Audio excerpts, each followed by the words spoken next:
With diverse flora and fauna, magnificent natural landscapes, and an ecological biosphere that supports life, this wondrous planet is our earthly home.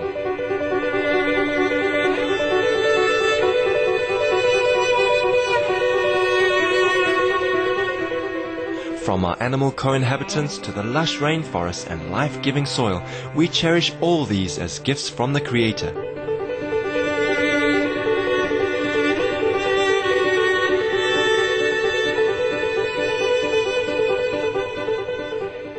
It is a common theme in the world's major faiths that during our temporary stay here, we should be good stewards of Mother Earth.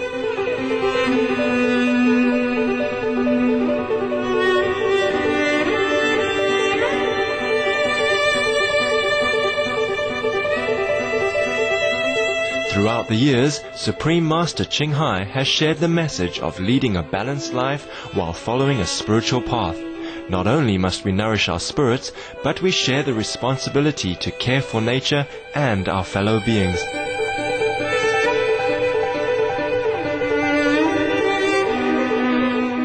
In light of recent scientific evidence stressing the grave state of our planet caused by climate change, Supreme Master Chinghai affirms the important message she has noted for almost the past 2 decades. We must be vegetarian-vegan and practice sustainable living. Today, we present to you a compilation of various lectures that Supreme Master Chinghai has spoken on the topic of environmentalism and her wise advice to ensure the survival of our world.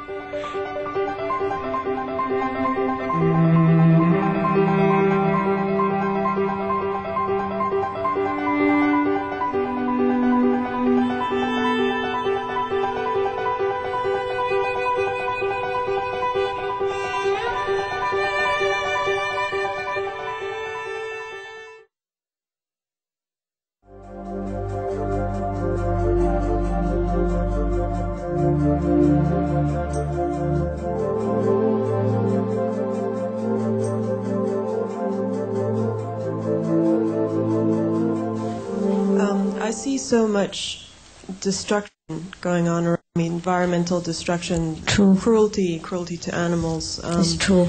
And I just wonder how you perceive this and how you can recommend for people who are trying to release themselves from this world in the spiritual fashion to also cope with their surroundings and cope with all the devastation that is around them. And do you think that going beyond this world is enough for us to recognize what we are leaving behind, or do you feel that we in this plane have a duty to try to alleviate the suffering, and will it do any good?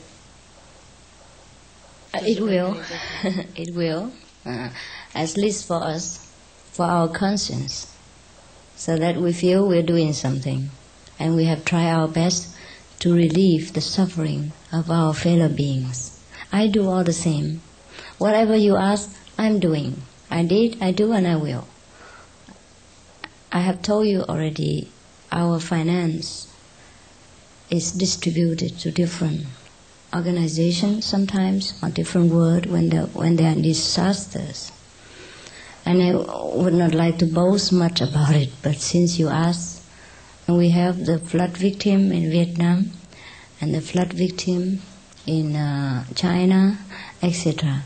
And also because since we are here, in the sense, we might just well clean our environment as much as possible. Therefore we have with the suffering and we have with the moral standard of the world, yeah, both spiritually and physically. Yes, because some people, they only want to take physical help. So we help them physically, and that's what we do. That's why I have to earn money. That's why I don't want to live on people's donation. Understand? All my monks and my disciples have to work, just like you do. And then apart from that, we help spiritually also. Understand? And help with the suffering of the world. I have to relieve the suffering of the world. We have to do this. Thank you, Master Chinghai, for sharing your wisdom with us. I have a question. It's about the escalating world population. And it's an accompanying problem of further environmental abuse and the further greater demand for food. would you like to comment something on this escalating world population? Is this a world karma, or is this going to create certain kind of karma in the future? To have more people for this world is also very good. Why not? More crowded, more noise, more fun, no? It's not that we are overpopulated, really. We just not spread out evenly. People just condense in certain areas of the world and do not want to move to another area. That is all. Yeah? People just like to concentrate in New York, for example, because it's more fun here. Yes, because if a government or any government is able to create job, you understand, an industry, an employment of different kinds in different places, and people would go there also to work. They just condense in some places because it's easier to find employment here, or safety. If the safety, security, and employment opportunity presents itself in those other different places, people would go there also for security, for their livelihood. That's very natural. Yeah. So it's not that we should fear about overpopulation. We should more organized to give people of the world more benefit of employment and housing and security. Then everywhere is the same. We never be overpopulated. And about your question concerning food, we have so much information concerning how to preserve the world. Vegetarian diet is one of the best to preserve the world's resource, to feed the whole population of the earth. Because we waste a lot of vegetarian food, energy, electricity, medicine to raise animals, understand? Whereby it could feed other people directly. And many countries of the third world nation, they sell their, protein-rich vegetarian food for a cheaper price. That is not a help to the other world's population. If we spread all the food evenly, and vegetarian diet will help this, not only for ourselves, not only for the animal, but for the whole world. Well, last time I was in United Nations, I mentioned that already. If we eat vegetarian, the world will not be hungry anymore. And also we have to organize, organize.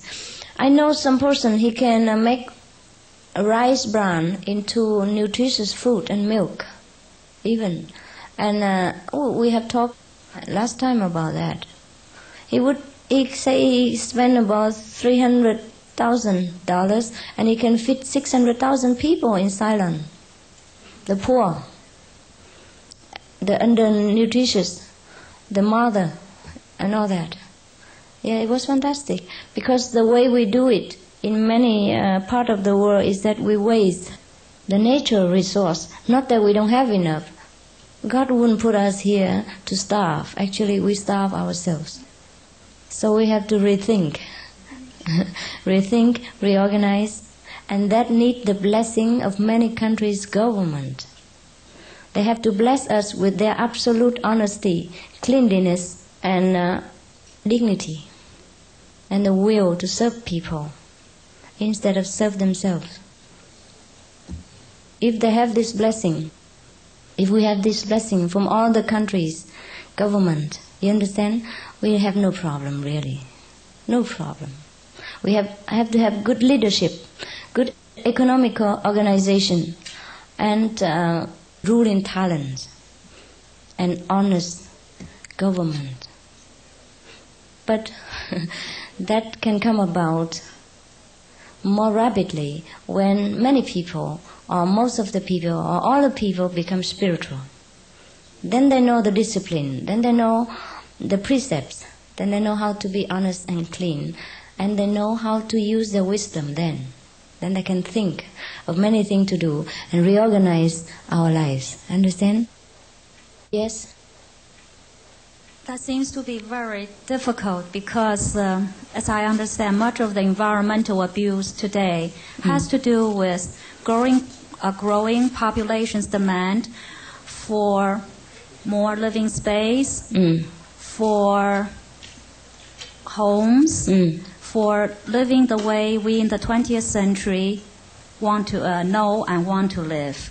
Say, the jungles in Brazil, the environmental abuse there, the destruction of the forest there, the rainforest, and the land that it's been defoliated, and that result in floods.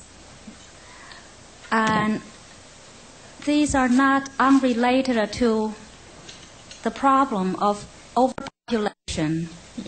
Yes, everything related to each other, of course, in this world. And the only solution is that to solve it from the root, not the branches. And the root is spiritual stability.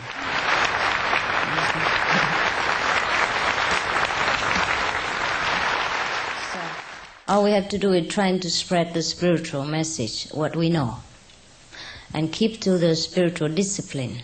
That's what people don't have.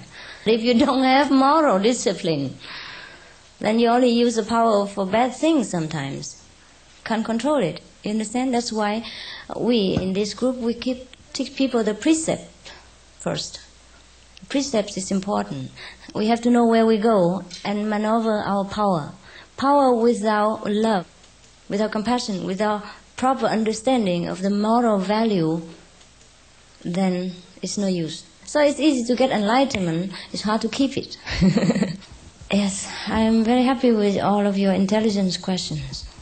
Very intelligent. People do these things because they're not wise enough, like abusing the land that you have said, or doing something just because they are lack of wisdom. Yes. And the root is wisdom, spiritual practice. Get enlightened.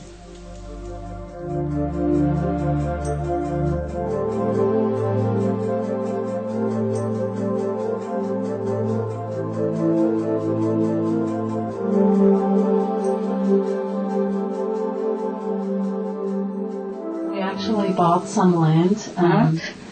At the beginning of the year, we were looking with other association members to buy some land in Italy. Yeah. And we just bought the land. It's 7 hectares of beautiful land, and we're going to create first a family home, but it's all going to be sustainable. It's going to be straw bale and raw earth houses, solar panel, self-sufficiency, sustainable living. Very good.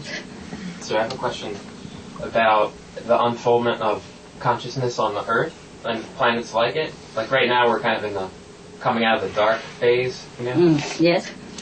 So as that process unfolds, what does life begin to look like on a planet like this? In that kind of planet, you don't have body anymore. Of course, you don't have desire or anything, And what you mean is suppose physical planet like this, and all people have become initiated, or many, or almost, then it become a better place, okay?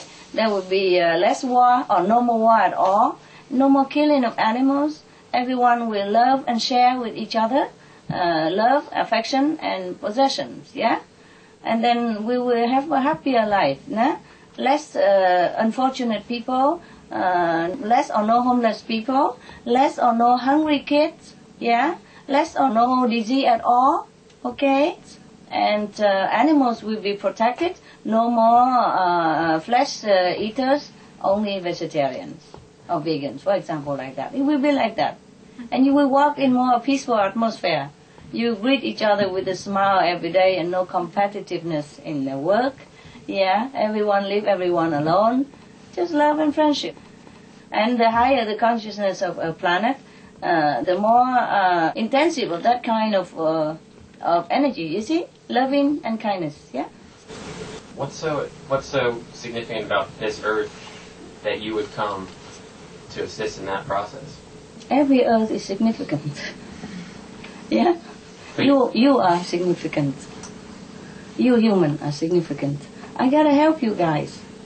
Who is helping you? You call that insignificance? But I don't know how often that happens where you would do that. Until the planet either evolved to the higher consciousness to matching up with other in the galaxies, or dissolved, and we make new one. Okay? Yeah. Yes. It's like that.